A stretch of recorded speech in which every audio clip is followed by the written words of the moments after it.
আজকের গল্পটি 400 বছর পূর্বে এমনই এক অভিশপ্ত রানী, যার হৃদয় অভিশাপের কারণেই পাথরের মতো শক্ত হয়ে গিয়েছে। আর তারই অভিশাপ ভাঙানোর উপায় একটাই, তা হলো পাথরের বুক থেকে কান্না বের করা। যেখানেই নায়ক ইভান তার ভালোবাসার মানুষ ও ফেলিয়াকে বাঁচাতে নিজের জীবন বাজি রেখে লড়াই করে যায় অভিশপ্ত রানীর কালো জাদুর বিরুদ্ধে। এখন প্রশ্ন হলো, ইভান কি পারবে অভিশপ্ত রানীর পাথরের মন গলাতে, নাকি এই কারণে ধ্বংস হয়ে যাবে পুরো পৃথিবী? জানতে হলেই দেখতে থাকুন ভিডিওটি শেষ মুহূর্ত পর্যন্ত। আর কথা না বেরিয়ে চলে যাওয়া যাক জাদুর রস আর রোমাঞ্চকর ভরা এই গল্পটিতে। গল্পের শুরু হয় অভিশপ্ত জঙ্গল থেকে। জায়গাটি দেখেছিল খুবই সুন্দর, চারদিকে সবুজ গাছপালা, নদী আর বাতাসে যেন জাদু মিশেছিল। কিন্তু সেখানে জাদুকর বা জাদুকরকে অসম্মান করা খুব বড় পাপ ছিল। এভাবেই অনেক বছর কেটে যায়। একদিন ইয়ানা নামের এক জাদুকর আর তার মেয়ে ইয়ালিনীকে নিয়ে সে পাহাড়ে যায়। সেখানে গিয়ে সে কিছু লতাপাতা আর জাদুর ফুল খুঁজতে থাকে। ইয়ানা বিশ্বাস করত ঠিক সময়ে মন্ত্র মিশে এই ফুলগুলো একটি ঔষধে পরিণত হবে, আর যা খেলে চিরকাল মানুষ তরুণ থাকবে। তবে অন্য জাদুকরেরা ইয়ানাকে একদমই দেখতে পারত না, কারণ ইয়ানাই ছিল তাদের মধ্যে সবচেয়ে শক্তিশালী। ফুল তোলার সময় তখন তাদের একটি চকচকে পাথরের উপর নজর পড়ে। ইয়ালিনী তখন বলে, মা দেখো পাথরটি কি সুন্দর। ওটা কোনো সাধারণ পাথর ছিল না, ওটা ছিল অসীম শক্তি সম্পূর্ণ একটি অভিশপ্ত পাথর। সেই ইয়ালিনী পাথরটি হাতে তুলে নিল, অমনি চারপাশে বিদ্যুতের মতো চমকে উঠল। তখন পাথরের অভিশাপে ইয়ালিনী পাল্টে গিয়ে পাথরের রাজকন্যা হয়ে গেল। তখন আকাশ থেকে একটি ভবিষ্যৎবাণী শোনা যায়, একমাত্র যেদিন ওই পাথরের বুক থেকে কান্না বের হবে সেদিনই অভিশাপ দূর হবে। এর মানে হলো, যতক্ষণ কেউ পাথরের গোপন রহস্য বুঝতে পারবে না ততক্ষণে ইয়ালিনীকে এই অন্ধকার পাথরের মিনারে বন্দী থাকতে হবে। এভাবেই 400 বছর কেটে যায়, কিন্তু ইয়ালিনীকে বাঁচাতে কেউ আসে না। ধীরে ধীরে তার বাঁচার আশা ফুরিয়ে যায়। তখন তার মা ইয়ানার মনও পাথরের মতো শক্ত হয়ে যায়। ততক্ষণে ইয়ালিনী খারাপ শক্তির সাথে বন্ধুত্ব করে নেয়। সে কালো জাদুর মাধ্যমে একটি শয়তানি ভয়ঙ্কর দল তৈরি করে। সেই বাহিনী শহর ও পাড়াতে লুটপাট আর রাহাজারি শুরু করে। যারা তাকে বাঁচাতে আসেনি তাদের সবার উপর সে এভাবেই প্রতিশোধ নিতে শুরু করে। এরপরে দেখা যায় ইয়ালিনী একটি জাদুর আয়নার সামনে দাঁড়িয়ে আয়নাকে একের পর এক প্রশ্ন করে যাচ্ছিল, আর আয়নাও তাকে উত্তর দিয়েছিল। ইয়ালিনী আয়নার কাছে জানতে চায়, দুনিয়ার সব থেকে সাহসী ফ্যালকন যোদ্ধারাও কি আমার দাস হবে? আয়না তখন উত্তর দেয়, শুধু যোদ্ধা কেন, দেবতারা আপনার পায়ের সামনে মাথা নত করে থাকবে। এরপর সে আবার জিজ্ঞেস করে, সব জাদুকরি পাথর কি আমার হুকুম মেনে চলবে? আয়না সাথে সাথে উত্তরে বলে, এগুলো তো আপনার পায়ের ধুলোর সমান, আপনার হুকুম অমান্য করার সাহস ওদের নেই। ইয়ালিনী এত ক্ষমতার কথা শুনে ইয়ালিনীর চোখে লোভে চকচক করে ওঠে। আমার যদি এই ক্ষমতা থাকে, কতদিন আমাকে বন্দিশালায় থাকতে হবে? আর সেই মাস্টার কোথায়? আয়না কিছুক্ষণ ভেবে বলে, মাস্টার আছে, কিন্তু এখনো তার আসার সময় হয়নি। এটা শুনি ইয়ালিনীর জাদুর আয়নাকে ধমক দিয়ে বলে, কথা ঘুরিও না, আমাকে বলো মাস্টার কোথায়? আয়না তখন বলে, মাস্টারের জন্ম হয়েছে, তার বের হওয়ার মতো সময় এখনো হয়নি। ইয়ালিনী তখন মাস্টারের চেহারা দেখতে চাইলে সাথে সাথে অদৃশ্য হয়ে যায় আয়নাটি। অন্যদিকে এটা দেখে ইয়ালিনী রেগে ফেটে পড়ে। অন্যদিকে দুর্গ থেকে বেশ কিছুটা দূরে এক গ্রামে ইভান পাথর ঘষে একটি সুন্দর মূর্তি বানাচ্ছিল। ইভান এতিম ছিল, তার পেটের দায়ে তাকে অ্যান্টনিও নামের এক লোভী কারিগরের কাছে কাজ করতে হতো। ঠিক ওই সময় তার বন্ধু ইলিয়া ওখানে দৌড়ে আসে। ইলিয়া এসে এখানে বসে আছে। ওদিকে তার মালিক তার রাজদরবারে গিয়ে ইয়ানের বানানো উপহার নিজের নামে চালিয়ে দিয়েছে। সে রাজদরবার থেকে পুরস্কারও হাতিয়ে নেবে। সে তখন বলে সে এমনিতেই আর এই কম বেতনের খাটুনি খাটবে না, কিন্তু যাওয়ার আগে সে লোভী অ্যান্টনিওকে একটা শিক্ষা দিয়ে দেবে। রাজদরবারে তখন অ্যান্টনিও রাজা রাজকুমারীর লেজার সামনে দাঁড়িয়ে নিজের খুব প্রশংসা করতে থাকে। পুরস্কারটা সে নিজের হাতে বানিয়েছে। এর মধ্যে ইভান আর ইলিয়াও চুপি চুপি দরবারে এসে সুযোগ পেয়ে ইভান অ্যান্টনিওর পকেটে রাজকুমারের জন্য বানানো সেই বিশেষ উপহারটি পকেটে গুজে দেয়। সেটা সে ইচ্ছে করেই অন্যভাবে বানিয়েছিল। রাজা অধৈর্য হয়ে অ্যান্টনিওকে উপহারটি দেখাতে বলে, কিন্তু উপহারটি বের করে সবাই হেসে ওঠে। উপহারটি দেখে রাজা অবাক হয়ে যায়। আর রাজকুমারী কেঁদে ফেলে। আসলে ইভান এমন কায়দা করে কেটেছিল, সে ওটার ভিতর দিয়ে রাজকুমারীর মুখটা একদম কুমড়োর মতো মোটা দেখা যায়। এদিকে ভিড়ের মধ্যে থেকে মোটা কুমড়ো বলে টিপুনি কেটেছে। মেয়ের এমন অপমান দেখে রাজা প্রচন্ড রেগে যায়। অ্যান্টনিওর হাত পা ভেঙে ফেলার আদেশ দেয়। ভয় পেয়ে অ্যান্টনিওর সাথে সাথে সত্যিটা বলে দেয়, সব দোষ ইভানের ঘাড়ে চাপিয়ে দেয়। তখন রাজা ইভানকে ধরে আনার হুকুম দেয়, কিন্তু ইভানকে ধরা এত সহজ ছিল না। সে ছিল খুবই চালাক। তাকে ধরার চেষ্টা করলে সে ঠিকই বেরিয়ে যায়। দু একজন তাকে ধরলেও ছটকা দিয়ে হাত ছাড়িয়ে টেবিলের নিচে গিয়ে লুকিয়ে পড়ে। রাজ দরবারে জুড়ে তখন হইচই হচ্ছে। তখন বুদ্ধি খাটিয়ে ওখান থেকে পালিয়ে যায়। অ্যান্টনিও সবাইকে থামিয়ে দেয়, সবাই থামো, এবার নিজে থেকেই বের হয়ে আসবে, কারণ ওর বাবার দেওয়া তাবিজটি আমার কাছে। ইভান পালানোর সময় তার বাবার দেওয়া তাবিজটি মাটিতে পড়ে গিয়েছিল। তখন অ্যান্টনিও সেটা কুড়িয়ে নেয়, হাতে নিয়ে তাকে ডাকতে থাকে, বের হয়ে আয়, না হলে তোর বাবার বানানোর তাবিজটা আমি ভেঙে ফেলবো। বাবার দেওয়া তাবিজটা তার কাছে খুব গুরুত্বপূর্ণ, তাই নিরুপায় হয়ে বের হয়ে আসে। ইভান ফিরে আসে আর বলে, ওটাই আমার বাবার শেষ স্মৃতি। বাবার স্মৃতি রক্ষার খাতিরে এবং তখন তার হার মেনে আত্মসমর্পণ করে। পরের দিন সকালে রাজপ্রাসাদেই খোলা মাঠে ইভানকে শাস্তির জন্য দড়ি দিয়ে বেঁধে রাখা হয়। গ্রামের মানুষ বিচার দেখতে ভিড় জমায়। ঠিক সেই মুহূর্তে সিপাই তাকে মারার জন্য হাত তোলে। কোথা থেকে একটা তীর এসে তার পেটে বেঁধে যায়। মুহূর্তের মধ্যেই চারদিকে আতঙ্ক ছড়িয়ে পড়ে। পাথরের রানীর অভিশপ্ত বাহিনী আক্রমণ করে।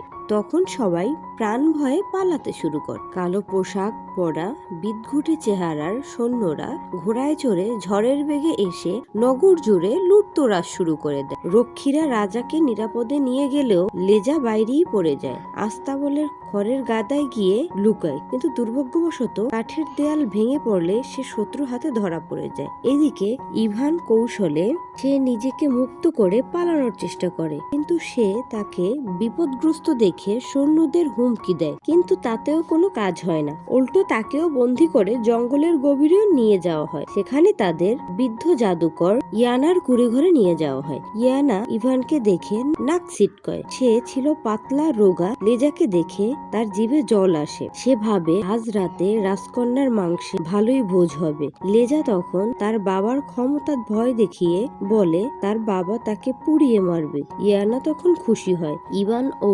পরিস্থিতির সুযোগ নিয়ে সে বলে যে রাজার মেয়ের মাংস রাজকীয় ভোজ হবে। একথা শুনে ইয়ানা খুশি মনে রান্নার আয়োজনে চলে গেলে ইভান পালাবার চেষ্টা করে, কিন্তু তখনই অফেলিয়া নামের এক মেয়ে তাদের পথ আটকে দাঁড়ায়। সে নিজেকে স্টার প্রিন্সেস বা পাথরের রানীর মেয়ে পরিচয় দেয়। ইভান এসব পরিচয় কোনো পাত্তা দেয় না। ইভান পাত্তা না দিলেও লেজা তার বাবার ভয় দেখিয়ে কাঁদতে থাকে। অফেলিয়া এসব শুনে কেবল হাসতে থাকে। অন্যদিকে প্রাসাদের রাজা তখন রেগে ফেটে পড়ছে। নিজের সৈন্যদের কাপুরুষতা দেখে সে ধিক্কার জানায়। শত্রু যখন আক্রমণ করে রাজকন্যাকে তুলে নিয়ে গেল, তখন সৈন্যরা ভয়ে লুকিয়েছিল। একথা ভেবে তিনি লজ্জিত হন। তিনি অবিলম্বে রাজকন্যাকে উদ্ধারের আদেশ দেন, কিন্তু সেনাপতি আর সৈন্যরা কেউ জানে না শত্রু কোথায় থাকে। অ্যান্টেনা জানায়, শোনা কথায় মনে হয় যে পাথরের রানী এই জঙ্গলেই থাকে, আর রাজকন্যাকে হয়তো সেখানেই নিয়ে যাওয়া হয়েছে। রাজা তার বোকা সেনাপতির উপর রেগে গিয়ে বলে, জঙ্গলের বিপদের কথা সবাই জানলো, একমাত্র সেনাপতি তা জানে না। সেনাপতি আমতা আমতা করে বলে, জঙ্গলটি গোলকধাঁধার মতো এবং সেখানে ভয়ঙ্কর রাক্ষসী বাস করে। সেখানে তাদের পূর্বপুরুষেরাও যাওয়ার সাহস করেনি। কিন্তু রাজা রেগে বলে যে তার মেয়েকে যদি অক্ষত অবস্থায় ফিরিয়ে না আনা হয়, তাহলে তিনি সেনাপতি সহ সবার লাশ ওই জঙ্গলেই ফেলে দিবে। সেনাপতি আর তার দলবল মেয়েটিকে খুঁজতে বের হয়। অন্যদিকে অফেলিয়া ইভান ও লেজাকে বাড়ির পিছনে দরজা দেখিয়ে পালানোর সুযোগ করে দেয়, কিন্তু যখনই তারা দৌড় দেয়, অফেলিয়া দরজা বন্ধ করে নিষ্ঠুর হাসি দেয়। সে জানায় যে সে শুধু তাদের সাথে খেলা করছিল। লেজা কান্নায় ভেঙে পড়লেও ইভান অফেলিয়ার চ্যালেঞ্জ ছুড়ে দেয়। ইভান বলে, জাদু ছাড়া অফেলিয়া আর কিছুই নয়। অফেলিয়ার চ্যালেঞ্জ মেনে নিয়ে সে দরজা খুললেই ইভান পালানোর বদলে অফেলিয়াকে জাপটে ধরে এবং লেজাকে পালানোর সুযোগ করে দেয়। দুজনের ধস্তাধস্তির সময় অফেলিয়া ইভানের গলায় একটি তাবিজ দেখে চমকে যায় এবং এর উৎস জানতে চায়, কিন্তু ইভান কিছু বলার আগেই ইয়ানা এসে তার মাথার ওপর আঘাত করে তাকে অজ্ঞান করে দেয়। অন্যদিকে জঙ্গলে এসে সৈন্যরা আলাপ করতে থাকে রানী এমন দক্ষ কারিগরের খোঁজ করছে যে পাথর খোদাই করতে ওস্তাদ। অতীতে এক কারিগর ফাঁদে পা দিয়ে নিখোঁজ হয় এবং তার স্ত্রী অপেক্ষা করতে করতে মারা যান, ফলে তাদের সন্তান অনাথ হয়ে যায়। সেনাপতি নিশ্চিত করেন যে অনাথ ছেলেটি হলো আজকের ইভান। তারা জঙ্গলের কিনারা পর্যন্ত পৌঁছলেও ভিতরে ঢোকার সাহস পায় না। পুরের ঘরে ইয়ানা তার উপরে বিরক্ত হয়ে আবারও তার মাথার উপর আঘাত করে এবং ইয়াঙ্গালের আগমন পেয়ে অফিলিয়াকে নির্দেশ দেয় ইভানকে অল্প আছে রান্না করার। ইভানা চলে গেলে জ্ঞান ফেরে। ইভান অলিভিয়াকে বিশ্বাস করতে চায় না, কিন্তু ইয়াঙ্গার দরজায় কড়া লাগলেও অফিলিয়া ইভানকে বাঁচানোর জন্য তাড়াহুড়ো করে একটি বাক্সের ভিতর লুকিয়ে ফেলে এবং দাদিকে জানায় স্যুপ তৈরি করছে। জঙ্গলের বাইরে সেনাপতি ও সৈন্যরা নিজেদের প্রাণ ভয়ের আক্ষেপ করছিল। ঠিক তখনই লেজা জঙ্গল থেকে বেরিয়ে আসে। ওদিকে সেনাপতি রাজাকে মিথ্যে গল্প শোনায় যে মস্ত রাক্ষসকে বধ করে রাজকন্যাকে উদ্ধার করে। খুশি হয়ে রাজার সেনাপতির সাথে লেজার বিয়ের ঘোষণা দেয়। নিজের প্রাণ বাঁচানোর জন্য লেজা বিয়েতে রাজি হয়, কিন্তু সে রাজাকে জানায় যে ইভানকে স্বামী হিসাবে চায়। রাজকন্যা বুঝে গিয়েছে ইভান তাকে বাঁচিয়েছে, তাই সেই ইভানকে ভালোবাসার প্রকাশ করে। এটা শুনে রাজা ও সেনাপতি উভয় অবাক হয়ে যায়। রাতে ইয়ানা খেতে বসে স্যুপে মাংসের কোনো স্বাদ না পেয়ে বিরক্ত হয় এবং ঘুমিয়ে পড়ে। আসলে অফেলিয়া ইভানকে হত্যা না করে শুধু সবজি আর মশলা দিয়ে স্যুপ রান্না করে দিয়েছিল। অন্যদিকে স্টোন টাওয়ারের জাদুকরি আয়না রানী ইয়ালিনাকে সতর্ক করে দেয় যে তোমার সেই মাস্টার বা কারিগরকে ভয় পাওয়া উচিত, কারণ সে তোমার এই দুর্ভাগ্য বা অভিশপ্ত জীবনের ইতি টানবে। কিন্তু অহংকারী ইয়ালিনা আয়নার কথা কানেই তোলে না। উল্টো সে রেগে গিয়ে বলে, বাজে বকবক বন্ধ করো। তুমি কার দলে, ওর নাকি আমার? মনে রাখিস, আমি সবচেয়ে শক্তিশালী। সামান্য মাস্টারের ভয় আমি পাই না। আয়নাটি যখন তাকে বোঝাতে যায় যে সে ভালোর জন্যই বলছে, তখন ইয়ালিনা রেগে বলে, তোর কিছুই করতে হবে না, তুই দূর হ এখান থেকে। এই বলে সে আয়নাটাকে ছুঁড়ে ফেলে দেয়। অন্যদিকে অফেলিয়া ইভানাকে একটি বাঁশের বাক্সের আড়াল থেকে বের করে বাড়ির পিছনে একটি কুয়োর কাছে নিয়ে যায়। তারা দুজনে ঝাঁপ দেয়, পৌঁছে যায় স্টোন টাওয়ারে। এখানে পৌঁছে অফেলিয়া তার জীবনের সব সত্য কথা ইভানাকে জানায়। সে বলে, পাথরের রানী আসলে আমার মা, কিন্তু ক্ষমতার লোভে তিনি আমাকে কোনোদিন মায়ের স্নেহ দেননি। বছরের পর বছর আমি দেখিওনি। অফেলিয়া আরো এক ভয়ঙ্কর ভবিষ্যৎবাণীর কথা বলে। অনেক বছর আগে ভবিষ্যৎবাণী করা হয়েছিল যে যদি কোনো দক্ষ মাস্টার বা কারিগর ওই অভিশপ্ত পাথরটিকে খোদাই করে জীবন্ত করে তুলতে পারে, তবে ইয়ালিনা উপরে থাকা অভিশাপ কেটে যাবে। কিন্তু সমস্যা হলো, ইয়ালিনা অভিশাপ মুক্ত হলে ইয়ালিনার পৃথিবীর সবচেয়ে জাদুকরে পরিণত হবে। সে তখন শুধু জড় পাথর নয়, সমস্ত জীবন্ত প্রাণীর উপর রাজত্ব করবে। তার মনের দয়াময় অনেক আগেই মরে গিয়েছে। সে প্রতি বছরই একজন কারিগর ধরে আনে এবং তাকে দিয়ে এই অভিশপ্ত কোহিনূর পাথরটি খোদাই করার চেষ্টা করে, কিন্তু কেউ সফল হতে পারেন না। তখন ইয়ালিনা তাকে নিষ্ঠুরভাবে শেষ করে দেয়। কথা বলতে বলতে অফেলিয়া ইভানের সামনে একটি বাক্স খুলে দেয়। পাথরগুলোর অদ্ভুত আকৃতির সৌন্দর্য দেখে ইভান মুগ্ধ হয়ে যায়, কিন্তু হঠাৎ সেখানে একটি বিশেষ পাথর দেখে চমকে ওঠে, যেন সে খুব বড় একটি রহস্যের খোঁজ পেয়েছে এবং জিজ্ঞেস করে, এটা তুমি কোথায় পেয়েছো? অফেলিয়া জানায়, আমি যখন ছোট ছিলাম মা এককালে কারিগরকে ধরে এনেছিল। এটা তারই তৈরি, আর অদ্ভুত ব্যাপার হলো সেই কারিগরের চেহারা কিছুটা তোমার মতো ছিল। মুহূর্তে ইভানের বুকটা কেঁপে ওঠে। সে বুঝতে পারে ওই কারিগর আর কেউ না, নিজের বাবা। অস্থির হয়ে জানতে চায়, বাবা এখন কোথায়? অফেলিয়া মাথা নিচু করে করুণ সত্যটা জানায়। অফেলিয়া বলে, যখন ইয়ালিনার কাজ শেষ হয় তখন তোমার বাবাকে মেরে ফেলে। বাবার মৃত্যুর খবর শুনে ইভানের চোখ জলে ভরে ওঠে, কিন্তু শোকের চেয়েও প্রতিশোধের আগুন। সে বলে, আমি আমার বাবার হত্যার প্রতিশোধ নেব। অফেলিয়া, তুমি বলো, আমি কিভাবে এই ডাইনি অথবা পাথর রানীকে শেষ করতে পারি? তখন তাকে বিশাল ও প্রাচীন একটা বই দেয়। সে বলে, এটা কোনো সাধারণ বই নয়। আজ পর্যন্ত মা যত কারিগরকে বন্দি করেছে তাদের সমস্ত বিদ্যা ও জাদুকরি লেখা রয়েছে। আর বইয়ের শেষ পাতাগুলো তোমার বাবার নিজের হাতের লেখা। তোমাকে এই বই পড়ে এমন এক মাস্টার হতে হবে যেন ইয়ালিনে নিজেই তোমাকে খুঁজতে বাধ্য হয়। যাওয়ার সময় অফেলিয়া ইভানকে সতর্ক করে দেয় যে টাওয়ারে ঢোকার দরজা সবার জন্য খোলে না। ইভান জিজ্ঞেস করে, অফেলিয়া আমাদের আবার দেখা হবে? অফেলিয়া দীর্ঘশ্বাস ফেলে বলে, যদি ভাগ্য চায় তাহলে অবশ্যই দেখা হবে। এরপর ইভান আবার গ্রামে ফিরে আসে। এদিকে বাবার শোক, অন্যদিকে অফেলিয়ার প্রতি জন্মানো মায়া। কিন্তু সে সময় নষ্ট না করে বইটি নিয়ে পড়া শুরু করে।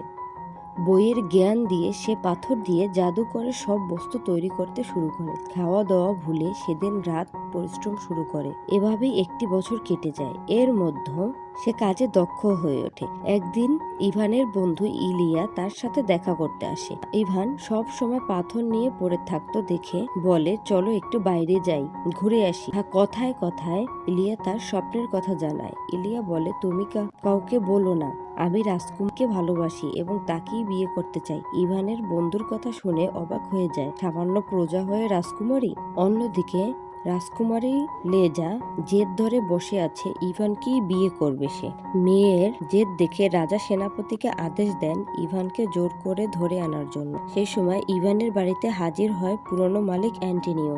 ইভানের হাতে সুন্দর জাদুকরি পণ্য দেখে বিশ্বাস করে না তার প্রাক্তন চাকর এত সুন্দর কাজ করতে পারে। সে ইভানাকে অপমান করতে থাকে। এর মাঝেই রাজার সৈন্য দরজা ভেঙে ভিতরে ঢুকে যায়। বন্ধু ইলিয়া বাধা দিলে তাকে পিটিয়ে অজ্ঞান করে ফেলে এবং ইভানকে বন্দী করে ফেলা হয়। দুর্দশা দেখে অ্যান্টনিও মনে মনে বেশ খুশি হয়। এরপর চিত্র পরিবর্তন হলে আমরা অফেলিয়াকে দেখতে পাই। জাদুকরি আয়না তার জীবনের গোপন রহস্য সব বলে দেয়। আয়না বলে, ইয়ালিনা আসলে তোমার মা নয়, সে তোমাকে চুরি করে এনেছে যাতে সময় মতো ব্যবহার করে তার সমস্ত উদ্দেশ্য হাসিল করতে পারে। এই সত্য জেনে অফেলিয়া মানসিকভাবে ভেঙে পড়ে। ওদিকে রাজদরবারে ইভানকে হাত পা বেঁধে রাজা তাকে লোভ দেখাতে থাকে। তিনি বলেন, তুমি জানো না তোমার কপাল খুলতে চলেছে, আমি তোমার সাথে আমার মেয়ের বিয়ে দেব, সাথে থাকবে প্রচুর যৌতুক, আলিশান মহল আর জার্মানি থেকে বিশাল উপহার। মুখ বাঁধা থাকায় ভালো কিছুই বলতে পারে না। সে শুধু অসহায়ভাবে মাথা নাড়তে থাকে। রাজা ইভানকে রাজি করার জন্য একের পর এক লোভ দেখাতে থাকে। আমি তোমাকে হাজার হাজার রৌপ্য মুদ্রা এবং স্বর্ণ মুদ্রা উপহার দেব, কিন্তু সেই একটি উত্তর রাজি নয়। রাজা রেগে গিয়ে বলেন, তুমি বড্ড লোভী, বিয়ের বদলে তোমাকে শুধু স্বর্ণ মুদ্রাই দেওয়া হবে। এই বলে রাজা ইভানের মুখের বাঁধন খুলে দেয়। মুখ খোলার সাথে সাথে ইভান বলে দেয়, আমার কিছুই চাই না, আমার ওই টাকা আর আপনার কুমড়োর মতো মেয়ে আপনার নিজের কাছেই রাখুন, আমি অন্য কাউকে ভালোবাসি।